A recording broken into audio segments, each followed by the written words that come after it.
all that screaming, Jane? Get off. Here you go. Oh, but I'm too heavy to lift. Oh, my shoe came off. You don't weigh what you...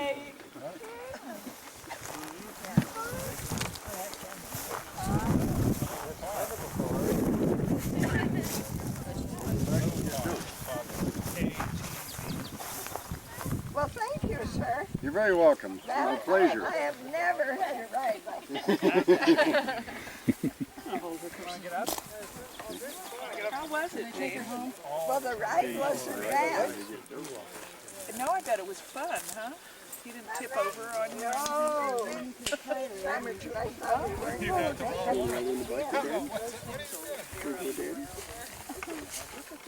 Jesse, there's a chair up there.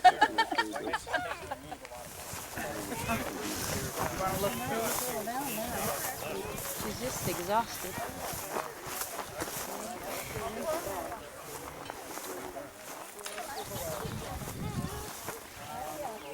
Just look at it. Admire the engine. Oh, you don't want to just look at it. You want to get up. Shannon, do you want to go get a drink? Colin, do you want to go get a drink, honey?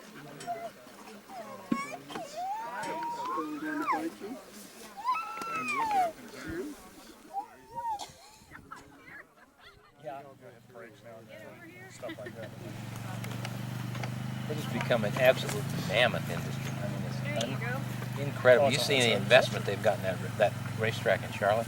I mean, That's a culture. That's where Dale Earnhardt is from. Yeah, it's a culture I'm not sure I understand at all. Yeah, I would say not even trying. So it's just... Then Charlotte, you know, they get right in. Yeah, they're all racing. Oh yeah, that's what I said when I first moved down to Chapel Hill and Raleigh. I was like, man, I don't know what the summer people drive like they're race car drivers. well, they do. Everybody I drives like think they're that's race car. why too. They tailgate like they think they're drafting down this freeway. Right. You know, there's two cars on the freeway and they're 6 feet apart. Yeah, and there's a plenty of 4-lane space. freeway. Yeah. There's a whole nother lane. Yeah. I noticed that the very first time we drove into Charlotte 23 years ago. We're coming down the freeway and I'd say, wait a minute, there's about 4 cars just bumper to bumper. What the hell is going on here? Are they caravanning? Are they friends? Or what's going on? They're all drinking beer. Yeah. They're friends, exactly. Right. Hi, Gary. Yeah, the guy in the back's going, I'm getting 42 miles a gallon. For my women, or the other way around, or whatever. Whiskey for my men, beer for my horses. But a toast to Lola and David. Yeah. Yeah. And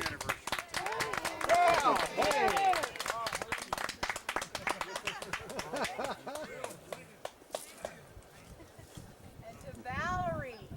That's right. Happy birthday, Valerie. Happy birthday. Happy birthday to you. Happy birthday to you. Happy birthday, dear Valerie. Happy birthday to you. 30 years ago, I was sending a telegram from Nairobi, Kenya to my parents in Swahili. Actually, we should be singing to you, Father. I think fathers and mothers deserve this. I mean, Kids are okay, but yeah. you survived, but think of what he did to survive.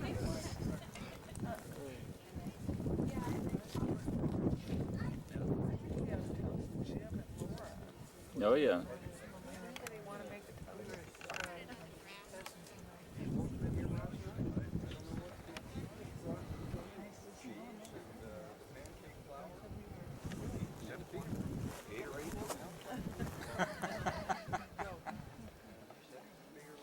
So anyway, with this group of guys, as it turned out after we did it, when we all raised our hand and a bunch of us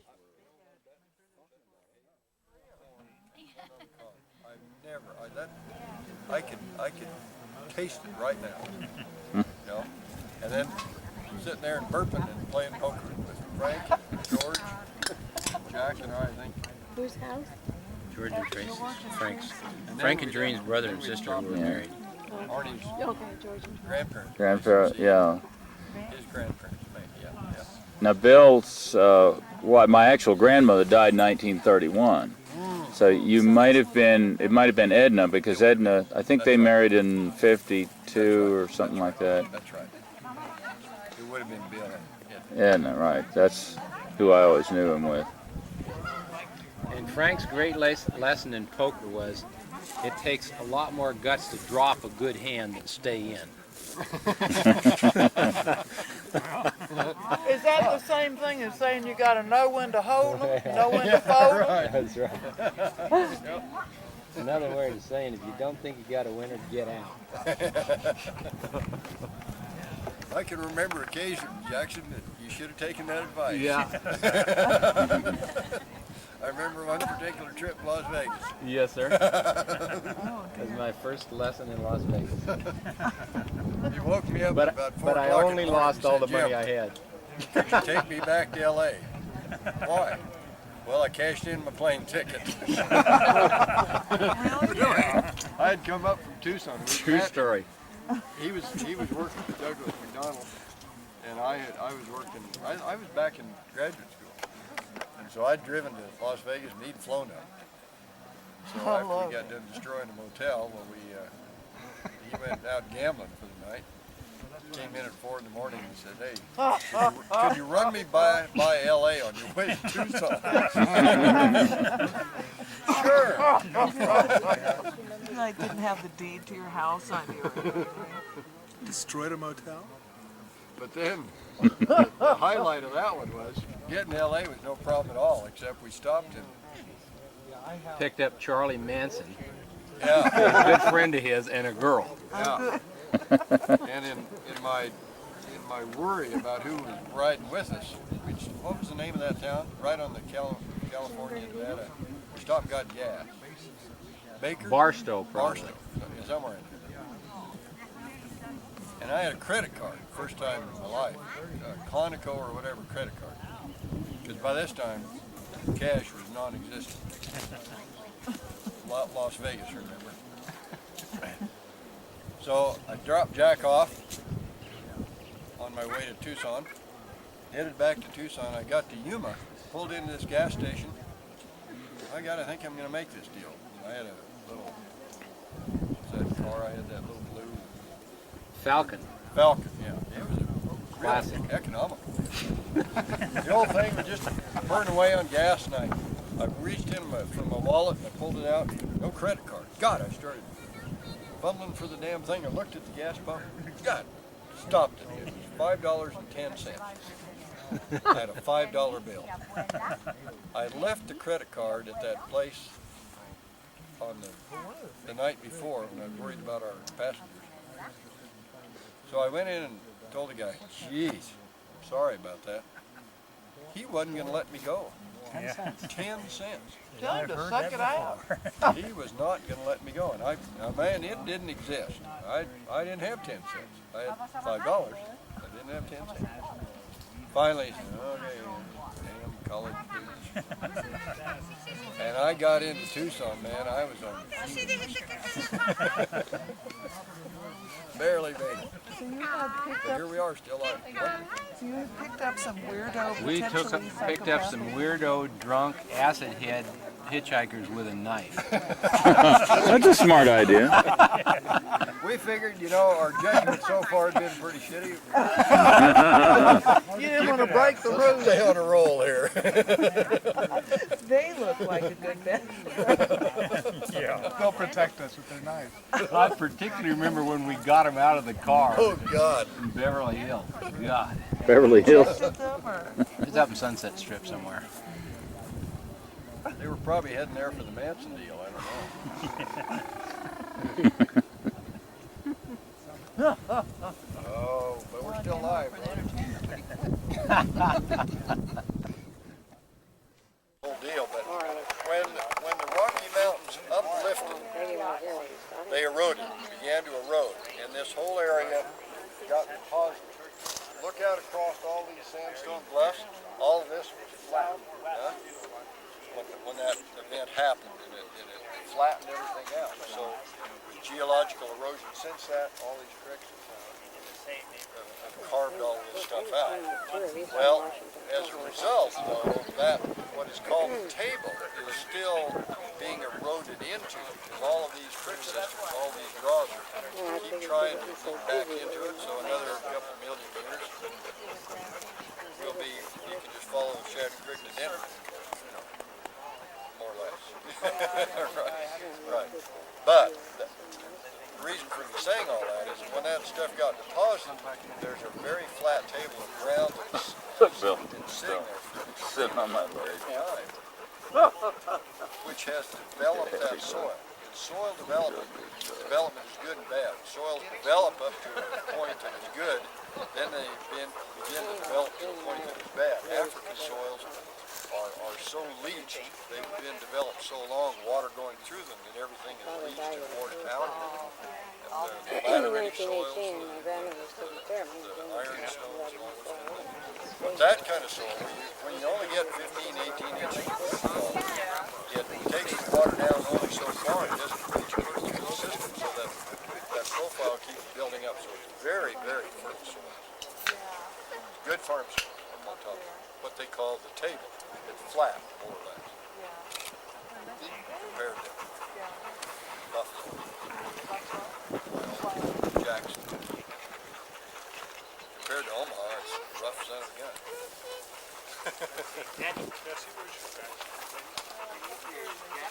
Anyway, did that? Why did I say that? Pardon me? I don't understand why for the African soil? High rainfall. High rainfall. Certain parts of the continent. Yeah. Yes, and they're old. Why are they? There are five soil forming factors: time, climate, soil or rainfall, temperature, parent material, quantity of parent material there was, the biotic influence, animals, all that sort of thing. Can't think of the 50 right now. Those African soils are very old. All right. What part of Africa is this? Well, pretty much. Well, yeah, pretty much the whole.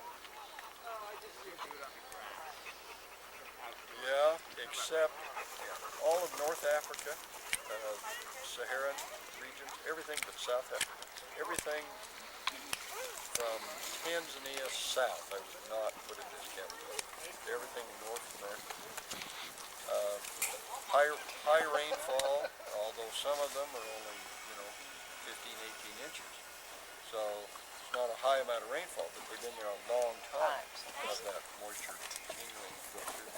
The classic example really is the West African soil, particularly Senegal and the Gambia, where you get high rainfall of 30, 40 inches of old soils. It's flat, the water can't really, it doesn't run off fast, so it goes through the profile. So that's why you get those lateritic layers down, those ironstone down. I haven't been there.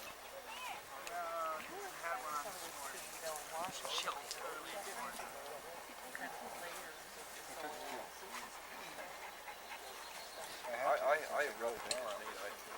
Are you saying that the soil in Africa, I understand, geologically speaking, it's a lot of soil that's here because of continental Well, actually, continental drift more or less didn't really affect that. It's what makes these soils young is the uplift of the Rockies. That makes them younger because that happened. But in Africa, there wasn't ever that uplift. Sitting there, with the exception of the Rift Valley. Canyon, that was down drop rather than Have they spotted Buffalo, yeah. buffalo? Those are the neighbors. How could you tell those apart? Oh, across. Across the street? Yes, yes, across the street. They're kind of beating down that country, huh?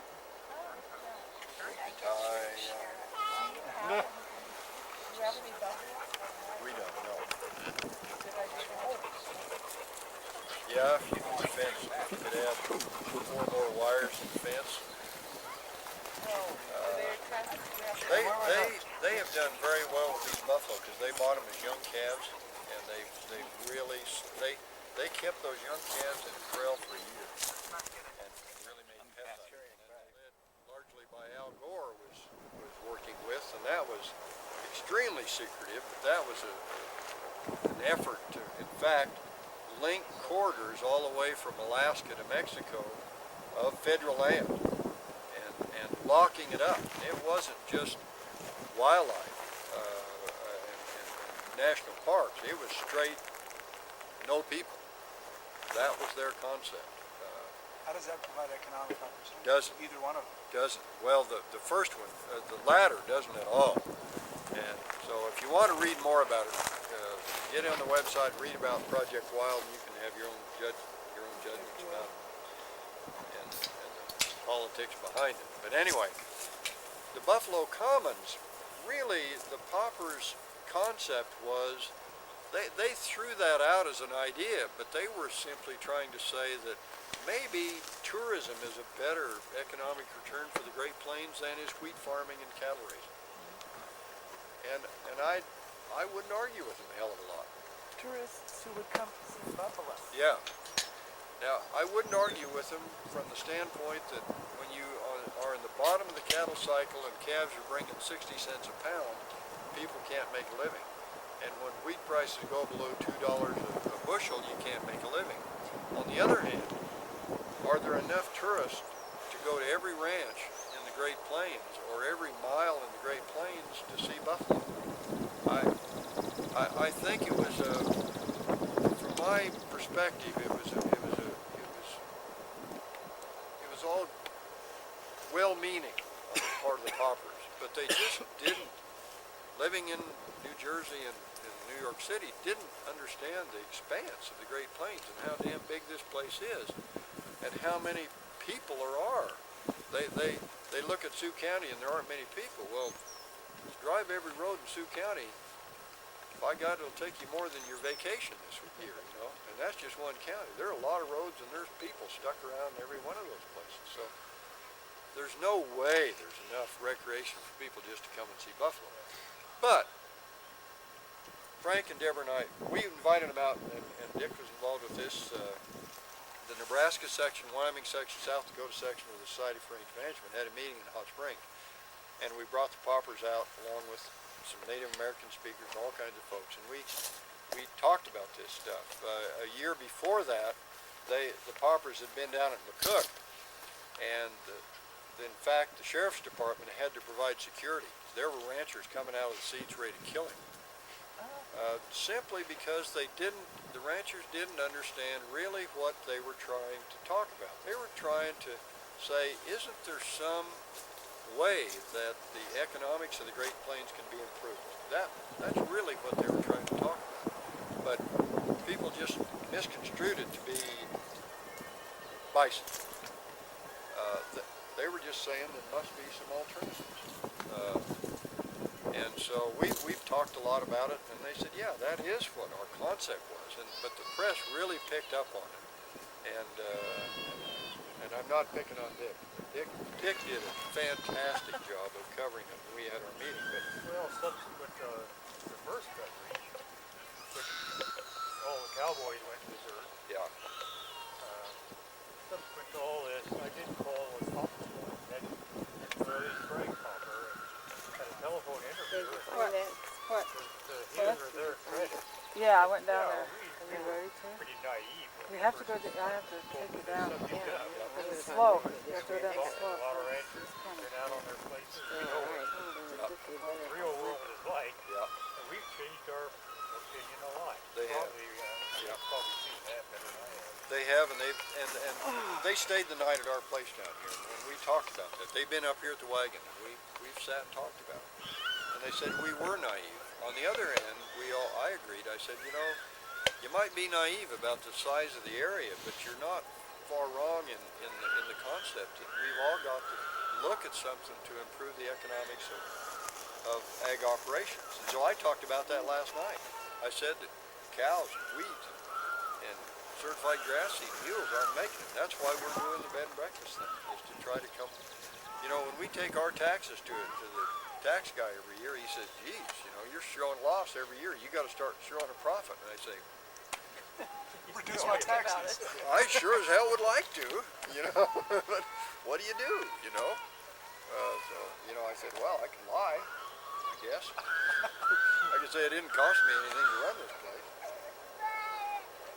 Yeah, if you had to buy it, like, Oh, no way could you do it. oh. Well, this acreage along the highway is now selling for $8,000 an acre. If you've got a highway right next to you. But, you know, 15 years ago, we could have bought the neighboring sections for $200 an acre. Now you'd be lucky to get it for $600. Rural.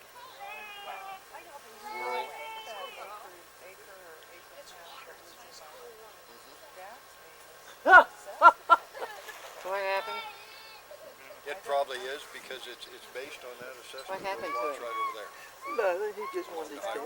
Right? What? He just wanted his daddy, but probably she is. had taken him down to the Probably water trough and he just loved it. His daddy said he's wet. And she said, yes, but it's a good wet, it's water. Yeah, that acre and a half is, the disadvantage is that it's about a half mile of a road development to get to it, as opposed to those right on the highway. But still, the county assessor's office can look at it and say it's the same as those lots. Are there any other natural resources that are of value? Are there minerals? Is there oil or gas? Not. There is uranium near Crawford. There's a big uranium mine. There's a lot of.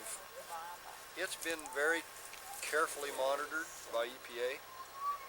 The real concern there is leakage into the groundwater, and of course we're right over the Ogallala Aquifer. As you move farther to the east, the Sandhills has a unique aquifer that sits in that sand over the Ogallala Aquifer. So it's water rich. I don't know if you've all read the newspapers about this guy that's bought some property, going to drill 3 wells near Ashby and down in that country and railroad water to Denver. Railroad water. And Remember the FC pipeline? what's that? The FC pipeline was going to pump a coal storage. Yeah. And it finally came out that they were going to pump coal storage, but it was to get the water down to Denver. Oh, he wanted to Well, Down there they were going to separate the water. So water's a Yeah, big. the coal was a byproduct. So, water, coal is not here. Oil and gas. They've seismographed all through here, and well, they tell us they haven't found anything. They're just waiting to buy it up at a low price. Yeah, right. Yeah.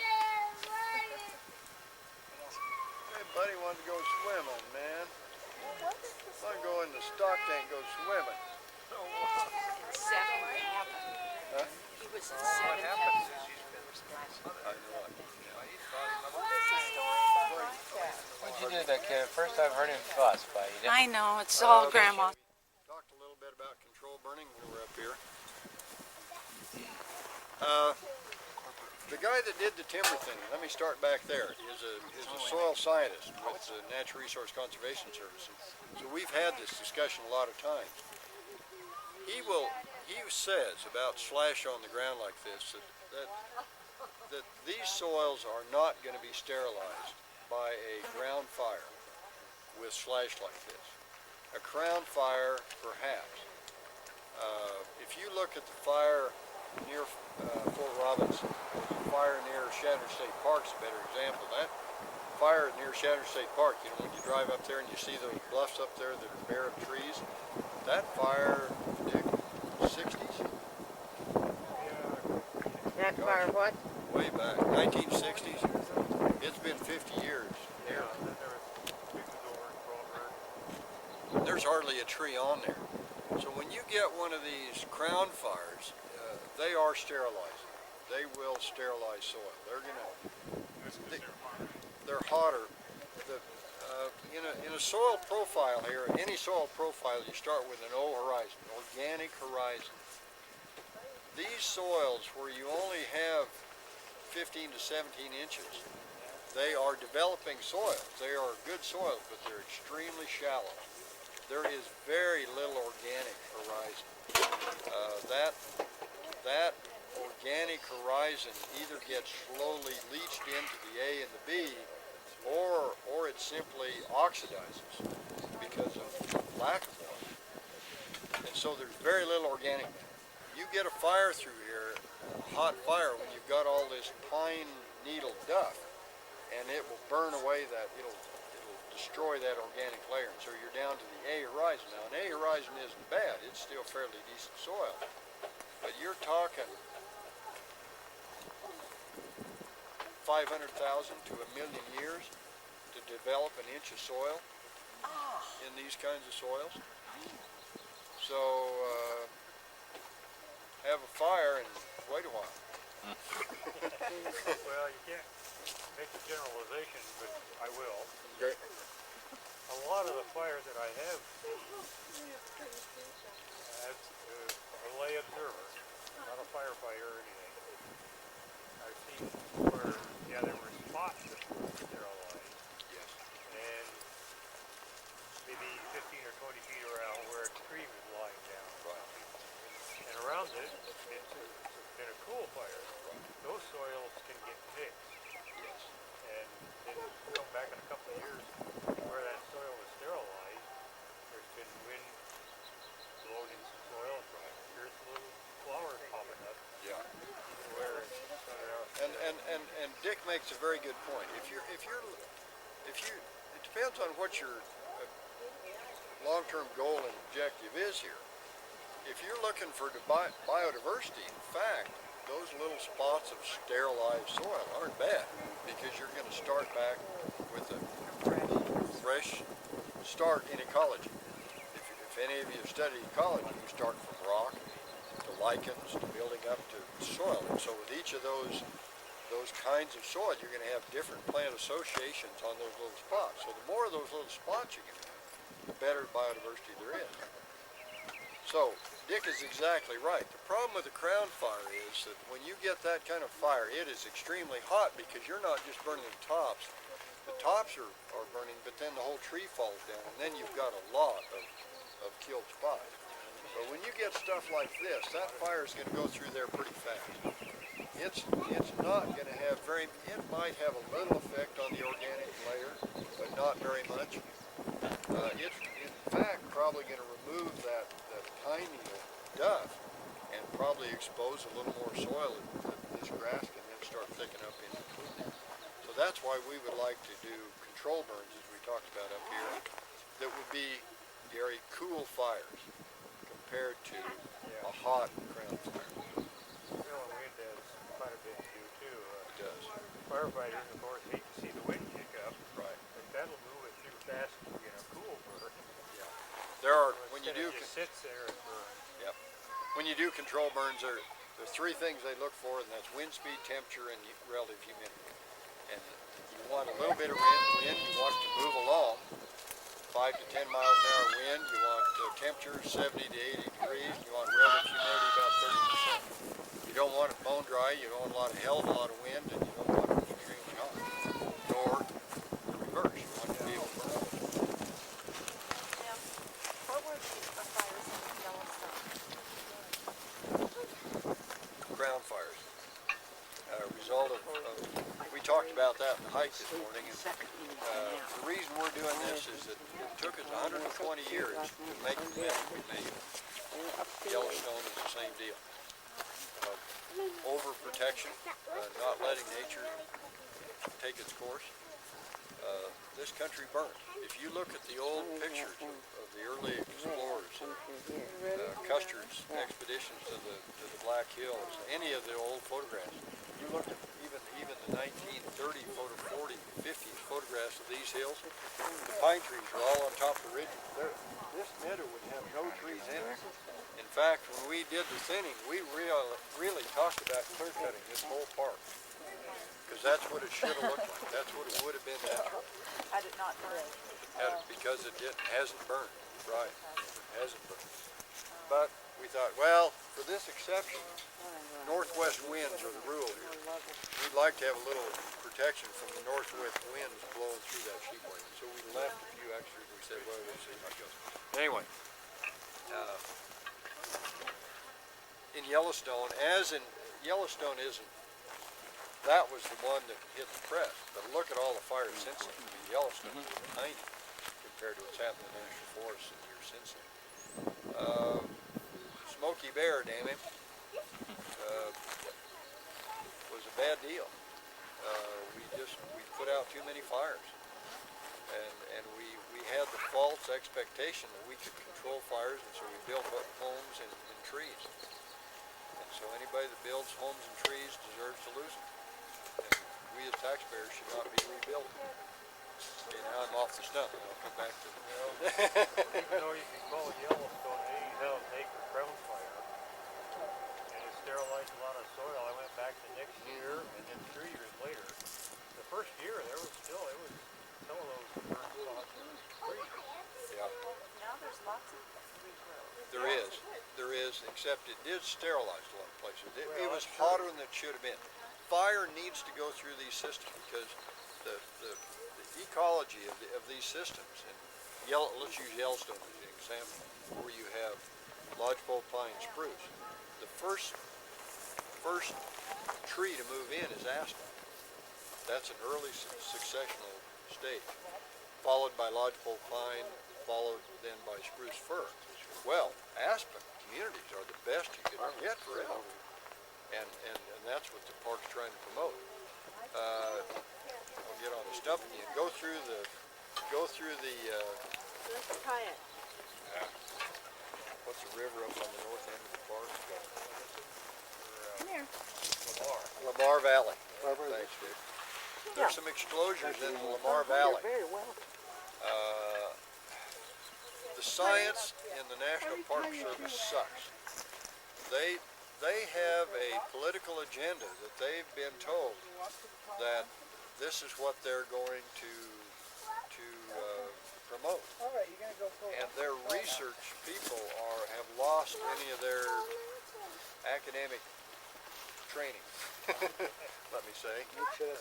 They have justified the fact that the park is extremely overpopulated by elk and bison, to the point that elk and bison have destroyed the aspen in those communities. Now the saving grace is the Yellowstone fire. It's burn it off, and so aspen is going to come back. Had that not happened, there would be, in the Lamar Valley, there is no aspen left except in those explosions. And yet you'll sit there. We've had field tours and sat there on hillsides and had the biologists from the National Park Service who now work for the biological. They moved them out of the Park Service. But anyway, sit there and tell you there's as much aspen out of that exposure as there inside. It's not like it's cold air. This guy is talking to PhD vegetation scientists who happen to be range managers. We know what we're looking for. And we're down there on our hands and knees, wildlife biologists and range livestock people side by side trying to find all this aspen outside this enclosure. Doesn't exist. And then he takes us up by the north entrance there at You can't have all this stuff on the hot springs. because this belt has to come around Yeah. here. Yeah. And there's a sagebrush exclosure, same deal. And he says there's as much sagebrush outside that exclosure as inside. We've got a hell of a lot of people know a lot about sagebrush. And there was a wildlife biologist from Texas.